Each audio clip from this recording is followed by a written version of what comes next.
seeing someone you love so much just become sick so quick. And knowing that every decision I make in this point is pretty critical, to the point of like, do I call 911? Sandra and Roger Bretting have been happily married for over 30 years and have 2 daughters. One night while Roger was on a business trip, Sandra became very ill. Their daughter Dana was 17 at the time. I woke up in the middle of the night and I just heard screaming. She's just like, something's wrong, like started throwing up a bunch. But she's like, I think I need to go to the ER. Dana braved the icy roads and drove her mom to the ER, while her dad found a flight home. Sandra had a blockage from a kidney stone causing a severe infection. The doctors planned to insert a stent to drain the infection. As soon as I went in and placed the tube and got beyond the point of blockage, there was a lot of pus and a lot of debris, and it looked cloudy, it looked dark, and it looked like this had been going on for a few days and was just at the tipping point. I'm praying that the doctors are going to find a solution here. They've told me that she has sepsis, and they're looking for the correct bacterial infection and to get her the right antibiotic, but she continues to deteriorate.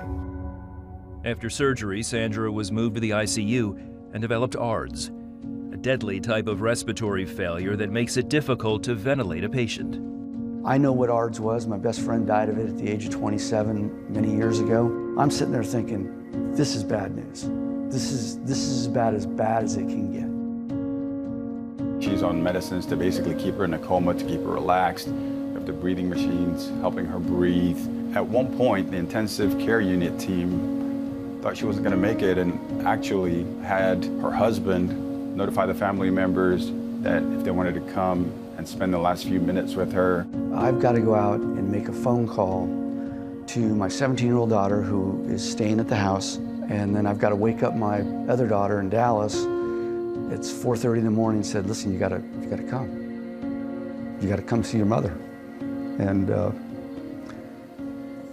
tough spot. I knew things were very serious. We as a family might be preparing to say goodbye. Like, no medicine's gonna be able to heal this unless the Lord answers his prayer. And ultimately knowing that his will is gonna be done, and either way, his will is perfect. And I was gonna have to be obedient to that. Probably the toughest part, besides watching your wife die of 30 years, is watching your 17-year-old daughter, who's got her whole life ahead of her, watching her mother die. This is hard, and it hurts me to say this prayer, but I'm going to pray. One, I would love for you to heal my mom. Would like love every result to start coming back positive, Lord, but would love more for you to give me the obedience to trust in you. I was bottomed out, total bottom. No, did not have a lot of hope. And that's when I sent the text. After I called my daughters, I sent a text to a buddy and said, listen, you know, if you guys were ever gonna pray now. Sandy's not doing well, she's not gonna make it. I mean, immediately, I knew that people were praying so hard because they dropped everything to come to our side. People left work, people left every responsibility they had to just come and be with us. You know, it turns out thousands of people had prayed. People would show up in the waiting room of intensive care, and the support was amazing. Every time I went into or out of the ICU, I was just like enveloped of like a team of 30 people. I like to call it home team because it really was a home team just fighting.